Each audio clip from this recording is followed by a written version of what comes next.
పరిశోధనలంటే ఎక్కడో హైక్లాస్ బిల్డింగ్స్లోనో అత్యాధునిక సదుపాయాలతోనో కాదు, క్రియేటివిటీతోనే కొత్త పరికరాలు రూపొందించవచ్చంటున్నాడు కరీంనగర్ జిల్లా సారంగాపూర్ మండలంలో మారుమూల గ్రామమైన రేచపల్లికి చెందిన పూరెళ్ల శ్రీనివాస్. ఇదిగో ఈయన చిటికేస్తే చాలు లైట్స్ ఆన్, మరోసారి చిటికేస్తే లైట్స్ ఆఫ్. లైట్సే కాదు, ఫ్యాన్ కూడా చప్పట్లతో ఆగుతుంది, చప్పట్లతోనే నడుస్తుంది. ఈయన చేతులే రిమోట్గా పనిచేస్తుంటాయి.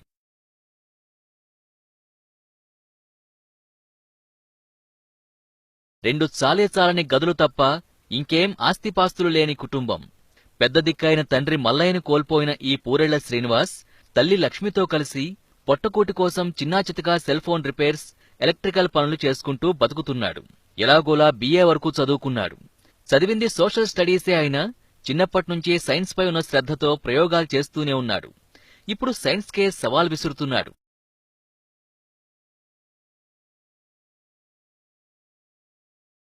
జగిత్యాల చుట్టుపక్కల ప్రైవేట్, ప్రభుత్వ పాఠశాలలు అన్న తేడా లేకుండా సైన్స్ ఎగ్జిబిషన్లో పాల్గొనే విద్యార్థులకి తోడ్పాటునందిస్తున్నాడు శ్రీనివాస్. కొంతకాలం విద్యా వాలంటీర్గా కూడా పనిచేశాడు. ఎప్పటికైనా తన ప్రయోగాలకు గుర్తింపు దక్కకపోతుందా అని ఎదురుచూస్తున్నాడు. ఇంటిని, కుటుంబాన్ని చూస్తే సాదాసీదా అనిపించవచ్చేమో కాని శ్రీనివాస్ మాత్రం అత్యంత ప్రతిభావంతుడిగా నిరూపించుకున్నాడు.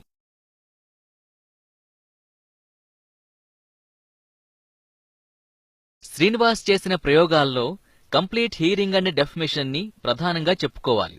మార్కెట్లో దొరికే సౌండ్ ఎన్హాన్స్ యాంప్లిఫైర్ మిషన్స్ పూర్తిగా పుట్టుకతో వచ్చిన చెవుడికి పరిష్కారం చూపలేవు. కానీ శ్రీనివాస్ పరిశోధన మాత్రం ఓ వినూత్న ఆవిష్కరణ చేసింది. మనిషికుండే 32 దంతాల ద్వారా మైండ్కి సెన్సార్లతో వినిపించే విధంగా complete hearing and deaf machine తయారు చేశాడు.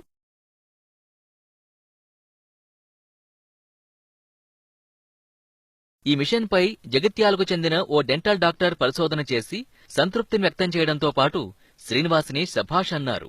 శ్రీనివాస్ రూపొందించిన complete hearing and deaf machine లో ధ్వని తరంగాల్ని యాంత్రిక తరంగాలుగా, చివరకు కంపన తరంగాలుగా మార్చి మెదడుకు నేరుగా వినికిడి అందుతుంది.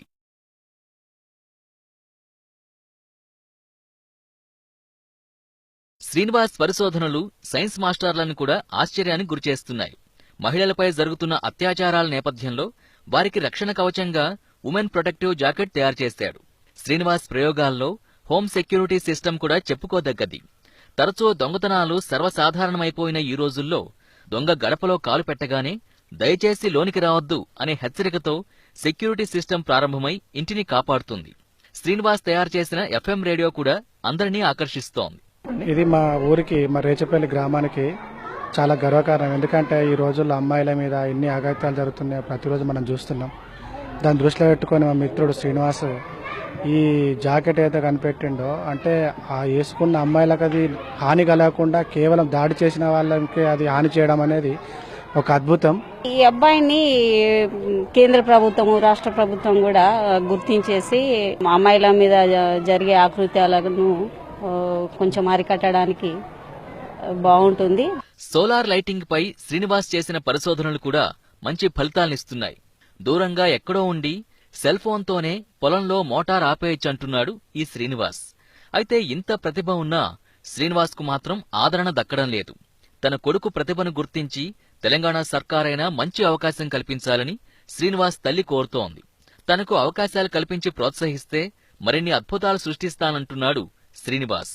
సార్, ఇప్పుడు ఏ ప్రోత్సాహం లేకముందే మనం ఎంత ఆతృతంగా ఉన్నాం కదా, ప్రోత్సాహం అందిస్తుంటే ఇంకా మన మనసులో ఉన్న ఇన్వెన్షన్స్ కూడా సంపూర్ణంగా బయటకు అందించగలం అన్నట్టు. అంటే జనాలకు మంచి సేవ చేయడానికి అవకాశం ఇస్తే ధన్యుడును. ఎంతో ప్రయత్నం చేసిన ఎవ్వలైనా అత్తుండ్రు తీసుకొని పోతుండ్రు, కానీ నా కొడుకును ఎవ్వరు చేసిన పని ఎవరు శ్రద్ధ చేస్తలేరు. అందరికి 10,000 నమస్కారం. ఏదన్నా దయచేసి నా కొడుకు రప్పియండ్రి. తెలంగాణ సర్కార్ కొత్త ఆవిష్కరణలకు శ్రీకారం చుట్టాలని స్టార్టప్ వంటి హబ్లను ప్రారంభిస్తున్న దశలో శ్రీనివాస్ లాంటి ప్రతిభావంతులకు ప్రోత్సాహం దక్కాల్సి ఉంది. మనిషి 2 చెవులు పోతే వినడం అనేది చాలా కష్టమైన పరిస్థితి. కానీ సైన్స్కే సవాలు విసురుతూ కొత్త ప్రయోగాలకు శ్రీకారం చుడుతున్నాడు రేచపల్లి శ్రీనివాస్. మనిషికి 2 కర్ణబేరులే కాదు 34 కర్ణబేరులను నిరూపిస్తూ కంప్లీట్ హియరింగ్ డెఫినిషన్ ను క్రియేట్ చేసి దానిపైన కొంతమంది వైద్య నిపుణులు కూడా గుర్తించి పరిశోధన చేసిన పరిస్థితి. ఈ నేపథ్యంలో రేచపల్లి శ్రీనివాస్ చేస్తున్న ప్రయోగాలు అత్యంత అద్భుతం అని చెప్పవచ్చు. ఇప్పటికే మహిళలు తమను తాము అత్యాచారం నుంచి కాపాడుకునే విధంగా లైఫ్ జాకెట్ తో పాటుగా రైతులు విద్యుత్ షాకులకు గురి కాకుండా మొబైల్ తోనే ఆపరేటింగ్ చేసే విధంగా తయారు చేస్తున్న ఎన్నో పరికరాలు కూడా శ్రీనివాస్ సృష్టించిన అద్భుతాలుగా చెప్పవచ్చు. అయితే శ్రీనివాసుకు ప్రభుత్వం తరఫున అటు పారిశ్రామికవేత్తల తరఫున మరింత ప్రోత్సాహము గుర్తింపు లభిస్తే గనక శ్రీనివాస్ మరిన్ని అద్భుతాలు సృష్టిస్తాడనడంలో ఎలాంటి సందేహం అవసరం లేదు. కెమెరా పర్సన్ అనిల్తో కలిసి రమణ, ఎక్స్ప్రెస్ టీవీ, రేచపల్లి నుంచి.